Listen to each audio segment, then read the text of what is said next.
There is a strange paradox at the heart of life. The more tightly we grip it, the faster it slips away. You can see this everywhere. In relationships, when we cling too hard, love suffocates. In work, when we chase success desperately, it moves just out of reach. Even in our search for peace, the harder we try to force calm, the more restless we become. It's as if life has its own current, and the more we thrash against it, the more exhausted we grow. Over 2,000 years ago, a quiet sage in ancient China observed this truth. His name was Lao Tzu, and his little book, the Tao Te Ching, became one of the most enduring guides to living in harmony with the world. In its pages, he speaks of the Tao, the way, not as something to conquer, but as something to align with. His words are spare, almost like whispers, but those whispers carry the weight of mountains. Lao Tzu did not promise a life without storms. Instead, he offered a way of standing in the rain without drowning, of moving with life's flow without losing yourself. Taoism is not a rigid system of commandments. It is a set of living principles, habits of mind and heart, that invite us to participate in the dance of existence without trampling its rhythm. In this conversation, we will explore 7 Taoist habits drawn from Lao Tzu's teachings, not as abstract philosophy, but as practical ways to transform how you move through your days. These habits will not ask you to withdraw from the world, nor to dominate it, but to inhabit it with a different kind of presence. We will draw not only on Taoist wisdom, but also on psychology, neuroscience, and the insights of other great thinkers who knowingly or unknowingly walked parallel paths from the Stoics to Carl Jung. By the end, my hope is not that you will have memorized these habits, but that you will feel them, that they will become like invisible threads in your daily life, pulling you gently back toward balance. Because when you walk in step with the Tao, you discover something rare. You no longer have to chase life. You are already in it. Stop fighting the river. Learn to flow. Tao Te Ching, Chapter 8. The highest good is like water. Life moves like a river. Resist it, and you're swept under. Move with it, and it carries you. This habit is about learning when to act, when to yield, and how to move with the natural rhythms of events. Win by not competing. Wu Wei, effortless action. In a world obsessed with comparison, Lao Tzu invites us to step out of the race entirely. This is not laziness but mastery, a way of letting results come naturally by aligning with what is truly yours to do. Hold the empty space. Chapter 11. The usefulness of a pot comes from its emptiness. Taoism teaches that emptiness is not a void to fear, but the very condition for possibility. This habit means cultivating pauses, silence, and space in your mind, your schedule, and your heart. Lead by serving. Chapter 66. The best leader is like water, nourishing all without competing. Lao Tzu shows that true influence comes not from force or ego, but from humility. This habit transforms leadership, whether in family, work, or community, into an act of quiet empowerment. Trust the uncarved block. Pu. The simplicity of the natural state. We are taught to polish, to refine, to constantly improve ourselves. Taoism reminds us that there is wisdom in our unshaped, authentic self, and power in not overcomplicating life. Act without forcing. Wu Wei again, but as an art of timing. This habit is about choosing action that feels like breathing, not strained, not frantic, but emerging naturally from clarity and readiness. Let go of the illusion of control. Chapter 29. The world is sacred. You cannot improve it. The final habit is the hardest, releasing the need to control outcomes, not to become passive, but to engage fully without being trapped by what you cannot shape. A few summers ago, I stood at the edge of a fast-moving river in the mountains. The water was cold, snowmelt from far upstream, and it roared past the rocks with a kind of relentless grace. I dipped my foot in, and was nearly pulled off balance. It struck me then how the river didn't argue with the rocks in its way.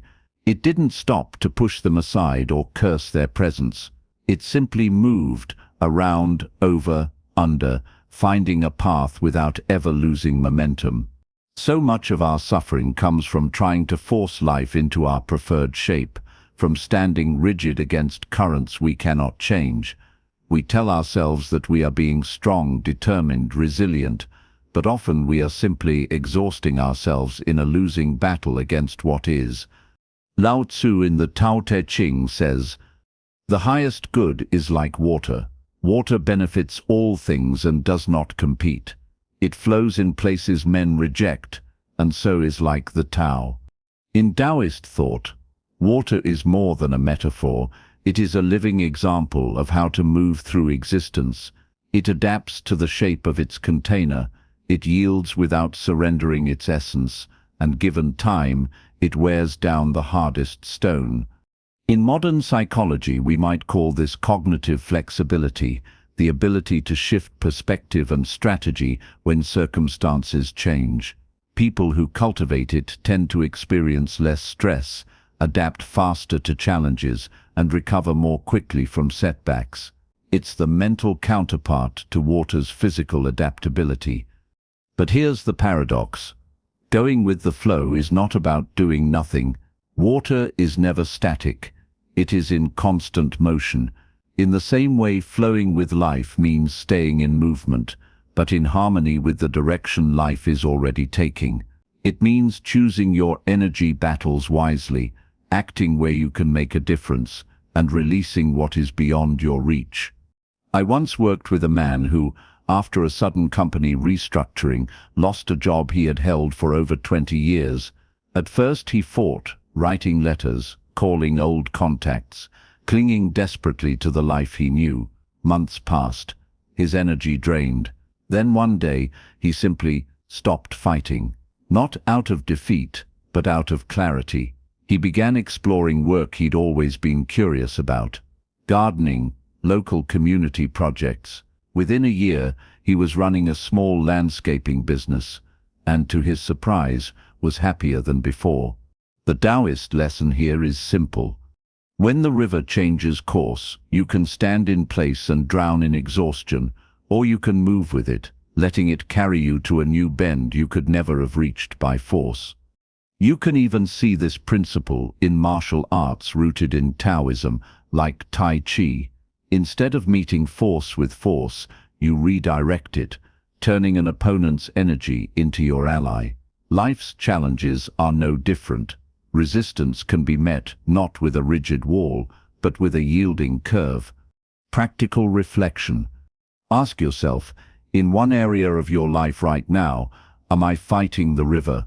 Am I pouring energy into resisting what I cannot change, when I could be finding a way to move with it instead? Because sometimes, strength is not in how tightly you hold your ground, it's in how gracefully you let yourself be carried. In the late 1970s, there was a small, long-distance race in a rural part of Australia. Dozens of young, well-trained runners showed up, wearing their sleek gear and ready to compete. Among them was a man named Cliff Young, 61 years old, wearing overalls and farm boots. People laughed when he lined up. Some assumed he was a joke entry, there to entertain the crowd. But when the race began, Cliff didn't sprint. He shuffled, slowly, steadily. While the younger runners charged ahead, he kept moving at his strange, unhurried pace. What no one knew was that Cliff had spent his life herding sheep across vast stretches of land, sometimes running for days without rest. He didn't follow the rules of competitive running. He didn't even know about the standard rest breaks. He simply kept moving, while the others exhausted themselves. Days later, to everyone's astonishment, Cliff Young crossed the finish line first. Lao Tzu would have smiled at this story. In the Tao Te Ching he writes, When you are content to be simply yourself and don't sit, compare or compete, everybody will respect you. Taoism is not against excellence, but it challenges the obsession with comparison. In our culture, we are constantly measuring ourselves against others, their achievements, their wealth, their beauty, their timeline. The more we compare, the more we live by someone else's rhythm. The Taoist way is different. It is stepping out of the race entirely, not because you're giving up, but because you've realized that life is not a competition to be won. When you align with your own path, your own nature, you begin to move with an effortless kind of strength. This ties closely to the Taoist concept of Wu Wei, often translated as effortless action or non-striving. It doesn't mean doing nothing. It means doing only what is aligned with the flow of your life, so your effort feels natural, not forced. Psychology has a parallel here, the concept of intrinsic motivation. Research shows that people who act from inner purpose, rather than external rewards or competition, experience greater satisfaction and often outperform those driven solely by comparison. This is because their energy isn't drained by keeping up appearances, it's sustained by genuine engagement. Imagine two gardeners. One is obsessed with growing flowers bigger than anyone else's. They stress over every leaf, push the soil beyond its limits, and compare their blooms daily to the neighbors. The other gardener simply tends their plants with care, experimenting with what works, adjusting when needed. Come spring, both have flowers, but one is exhausted and the other is joyful. When you stop competing, you remove a weight you didn't realize you were carrying. You stop spending energy on proving yourself and start investing it in becoming yourself. And paradoxically, this often leads to excellence, not because you're trying to beat others, but because you are finally free to give your best without distraction. Practical reflection. Where in your life are you running a race you didn't choose?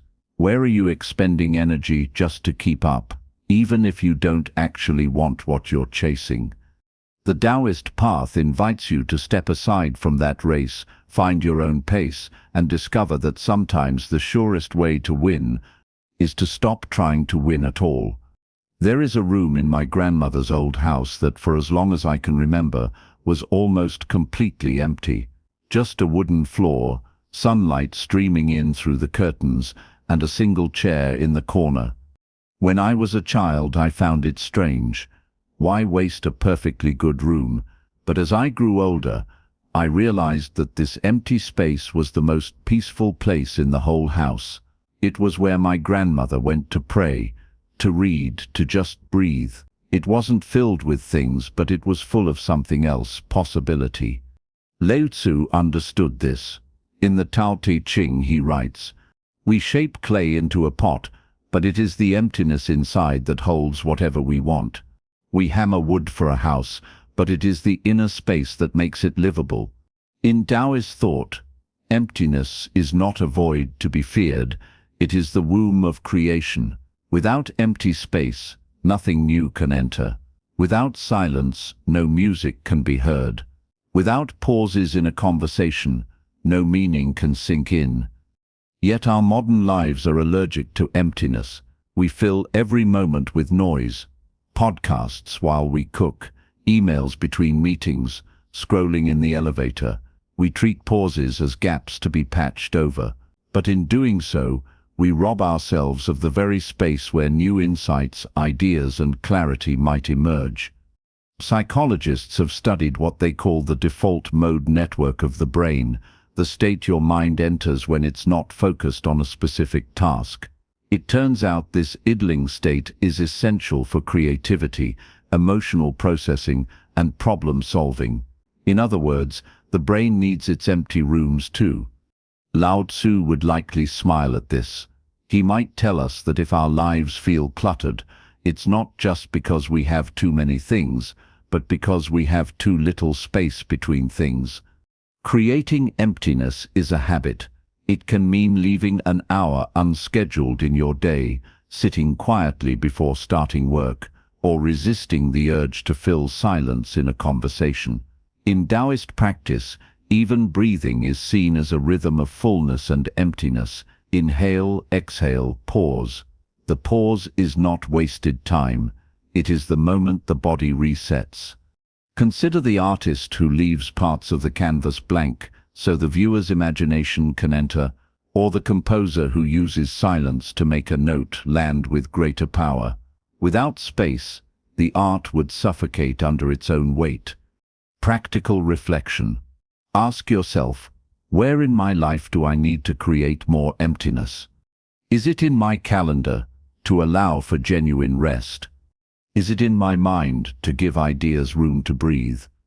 Is it in my relationships to let others speak into the silence? Holding empty space is not withdrawal from life. It is preparing the ground for life to bloom. Because just as the usefulness of a cup comes from its emptiness, the usefulness of a life may come from the spaces we allow within it. Several centuries ago, in a small mountain village in China, a local leader was known not for his speeches, but for his quiet presence. He didn't command people to follow him. He worked alongside them in the fields, shared meals at their tables, and listened more than he spoke. One day a traveler asked the villagers, "Why do you obey this man?" The villagers smiled. "We don't obey him," one said. "We trust him." Lao Tzu captures this paradox in the Tao Te Ching. The best leader is like water. Water nourishes all things without trying to. It flows to the lowest places that others disdain. The best leader finishes their work and the people say, "We did it ourselves." In Taoism, true leadership is almost invisible. It is not about exerting control, but about creating conditions in which others can thrive. It's about being the riverbed that quietly guides the water rather than the dam that tries to hold it back. Modern leadership models often focus on charisma, vision, and authority, but psychology has been catching up to Lao Tzu's insight through the study of servant leadership, a concept popularized in the 20th century but rooted in much older wisdom. Research shows that leaders who prioritize the growth, well-being, and autonomy of their team foster greater loyalty, creativity, and long-term success than those who lead through fear or status. Taoism's humility-centered leadership also aligns with the paradox of power. The more a leader tries to cling to power for its own sake, the less influence they ultimately have. Conversely, those who willingly go low, who give credit, share authority, and listen first, often find themselves naturally elevated by the respect of others. Think of a gardener tending a wild patch of land. They don't force each plant to grow the same way. They simply create the right soil conditions, water when needed, and protect the space from harm. The plants grow themselves, yet without the gardener's humble care, none of it would flourish. In our own lives, we all lead in some capacity, whether in our families, friendships, workplaces, or communities. Taoist leadership asks, are you leading for your own recognition, or are you leading for the well-being of those you guide? Are you the loudest voice in the room, or the quiet presence that makes others stronger? This approach also requires the Taoist skill of Wu Wei, knowing when to step back. A leader who micromanages stifles growth. A leader who trusts allows others to discover their own abilities. The greatest leaders don't create followers, they create more leaders. Practical reflection. Ask yourself, in the areas of my life where I lead, am I trying to stand above others, or am I willing to stand among them? Do I create conditions where others feel ownership of their work, or do I hold the reins so tightly that nothing can move without me? To lead by serving is to give up the illusion that leadership is about control. It is, instead, about stewardship, holding something precious in your care until it can stand on its own. And perhaps the greatest compliment a Taoist leader could ever receive is not, "You were the best leader we ever had," but simply, "We did it ourselves." In a small workshop in the hills of Zhejiang, An elderly woodcarver once told a visitor, "The hardest part of my work is not the carving, it sits knowing when to stop." He explained that if you cut away too much, the piece loses its life, too little, and the form never emerges. But there is a stage when the wood holds both shape and possibility, a balance between what has been revealed and what remains untouched. That, he said, is where the soul of the piece resides. Lao Tzu called this state Pu, the uncarved block. In the Tao Te Ching, it represents the simplicity and wholeness of things in their natural form before society, ego, and expectation begin to chip away. The uncarved block is simple, yet no one in the world can master it. When rulers keep to the uncarved block, the people follow naturally. In Taoist thought, the uncarved block is not about ignorance or stagnation, it is about original nature. Just as raw wood contains all the potential for carving without yet being shaped, our unaltered self contains infinite possibilities before it is molded by others' opinions, cultural scripts, and self-conscious performance. Modern psychology might call this authenticity, the alignment between your inner values and your outward life. Studies consistently show that people who live authentically experience higher well-being, less stress, and stronger relationships. But authenticity is difficult in a world that rewards performance over presence. From a Taoist perspective, much of what we call personal growth is actually unnecessary chiseling, trying to polish ourselves into the ideal image we think others want. The irony is that in removing too much of our natural grain, we lose the very uniqueness that made us valuable in the first place. Trusting the uncarved block doesn't mean refusing to learn, change, or improve. It means not overcomplicating life with unnecessary layers. It means honoring your natural rhythm, your innate gifts, and your honest needs, even when they don't match the mold society presents. Think of a clear mountain spring. The water doesn't have to try to be pure. It simply flows as it is. If you dump chemicals in it to improve it, you might make it cloudy. So too with ourselves, unnecessary fixing often muddies what was already whole. This is why Taoism values simplicity. A simple life is not an empty one, it is one with fewer distractions from what is essential. It's why Lao Tzu warns against too much cleverness or artifice, because they pull us away from the directness of being. Practical reflection. Ask yourself, what parts of me am I constantly trying to improve because I think they aren't enough? Are these changes truly for my growth, or are they for approval? What would it look like to live one day as the uncarved block, to simply act from your natural inclinations without editing yourself to fit an image? In a world that tells you to endlessly refine yourself, trusting the uncarved block is an act of quiet rebellion. It says, I am already enough in my essence. My work is not to erase my rough edges, but to let them speak of where I come from. Because sometimes the most beautiful thing you can be is unfinished. One spring morning, I watched a neighbor trying to open a stubborn flower bud in his garden. The tulip's petals were still tightly wrapped, not yet ready to bloom. With the best of intentions, he pried at the edges to help it open. By afternoon, the petals had wilted. The flower hadn't been given the chance to bloom on its own time. Lao Tzu would have seen this as a perfect example of the danger of forcing. In the Tao Te Ching, he writes, "Do you have the patience to wait until your mud settles and the water is clear? Can you remain unmoving until the right action arises by itself?" This is the Taoist art of Wu Wei, not just non-striving but timed action.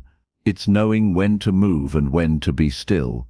It's allowing events to ripen before you intervene so that your effort becomes almost invisible, like a gentle nudge that sends a perfectly balanced object tipping into motion. In our culture, we're taught that success comes from relentless effort, that if we just push harder, faster, and longer, we'll achieve our goals. But often pushing too soon or too hard breaks what might have flourished if left to develop naturally. Psychologists have a term for this: premature optimization, the act of trying to perfect something before its foundations are even stable. It happens in projects, relationships, even in personal growth. The result: burnout, frustration, and often failure. Acting without forcing doesn't mean waiting forever. In Taoism, it means becoming sensitive to the right moment, the same way a skilled fisherman waits for the precise tug on the line before pulling. Too soon, and the fish escapes; too late, and the opportunity is lost. You can see this in martial arts like Tai Chi, where the practitioner waits for the opponent's movement before responding. They don't rush in to meet force head-on. They let the movement unfold until the exact moment when a minimal, well-placed gesture can redirect the energy entirely. The Taoist habit here is one of attunement, paying such close attention to the natural unfolding of events that you can sense when the right moment to act arrives. This requires stillness, observation, and the humility to admit you are not in control of the timeline.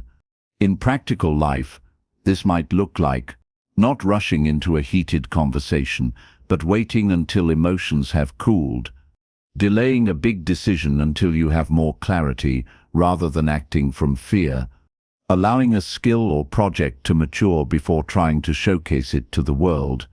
When action does come, it feels like water spilling over a dam, inevitable, effortless, and powerful. Practical reflection.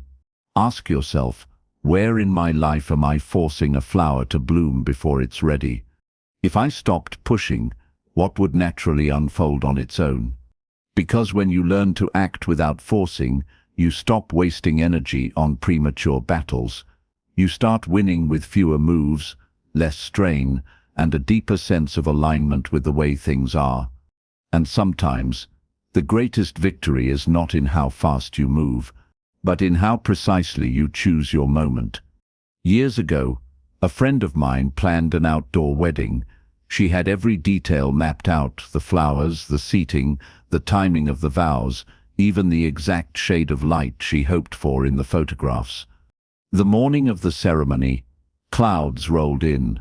By afternoon, the rain came, soft at first, then relentless. The guests huddled under umbrellas. The aisle became a stream, and her carefully curated vision dissolved in puddles. And yet, something unexpected happened. Freed from the script, the day became warmer, funnier, more intimate. People laughed under dripping canopies. Children splashed in the grass, and the photos captured not perfection, but joy. Later she told me, it was better than I planned because I stopped trying to control it. Lao Tzu writes in the Tao Te Ching, "Do you think you can take over the universe and improve it? I do not believe it can be done. The world is sacred. You cannot improve it. If you try to change it, you will ruin it. If you try to hold it, you will lose it." Taoism sees control as one of the greatest illusions of human life. We believe that if we plan enough, worry enough, or push hard enough, we can bend the world to our will. But in reality, most of life's variables are beyond us. The weather, other people's choices, the turning of the seasons, the shifting of economies, the beating of our own hearts. Psychologists call this the locus of control, the degree to which people believe they can influence outcomes. A healthy internal locus means you take responsibility for your actions. But the Taoist view reminds us not to overextend, to recognize the vast domain of the external locus, where outcomes lie beyond our hands. The danger comes when we cling to control in areas where we have none. This clinging breeds anxiety, resentment, and burnout. The Taoist answer is not passivity, but participation without attachment, to act fully and skillfully, but release the need to dictate the final result. It's like sailing. You control the boat, the sail, and your own movement, but you do not control the wind or the tide. A good sailor works with the conditions, adjusting constantly, knowing that the sea will not obey them. This habit of letting go is the thread that ties all the previous Taoist habits together. Flow with the river instead of fighting it. Step out of unnecessary competition. Hold the empty space. Lead by serving, not by dominating. Trust the uncarved block of your own nature. Act without forcing. All of these require releasing control, not abandoning responsibility, but accepting that life's greatest beauty often comes unplanned. One Taoist practice to cultivate this is the daily reflection. What am I trying to control today that is not mine to control? When you name it, you create the choice to loosen your grip. You can still act, but now you act in partnership with reality, not in defiance of it.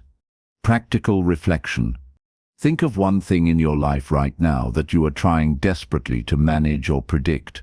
Ask, if I loosened my grip just a little, what might happen? Could it open a door I don't even know is there? The Taoist sage is not the one who commands the world to obey. It is the one who learns to dance with the world as it is. Because the river was never meant to be held. It was meant to be traveled. When Lao Tzu wrote the Tao Te Ching, he was not giving us rules to follow. He was leaving us a compass, one that does not point to a single fixed destination, but to a way of traveling through life. We began with a paradox. The more we try to grip life, the more it slips away. Along the way, we explored 7 Taoist habits, each one a way of loosening that grip, not in resignation, but in trust. Stop fighting the river, learn to flow. Life moves whether we approve or not. We can exhaust ourselves resisting, or we can let the current carry us toward new bends we never imagined. Win by not competing. Stepping out of the race is not defeat. It is freedom. It is the decision to run your own course, at your own pace, on your own terms. Hold the empty space. In the pauses, in the silences, in the uncluttered moments, life's richest possibilities take root. Without space, nothing new can grow. Lead by serving. True leadership is invisible. It lifts others without demanding their obedience and leaves them saying, "We did it ourselves." Trust the uncarved block. You were whole before the world told you what to be. Your raw, unpolished nature holds a power no amount of refinement can improve. Act without forcing. Timing matters. Right action feels effortless, like a leaf falling exactly when the stem releases. Pushing before the moment is ready only breaks what could have bloomed. Let go of the illusion of control. You can guide the sail, but you cannot command the wind. Life is not yours to control, but yours to dance with. These habits are not steps to be mastered in order.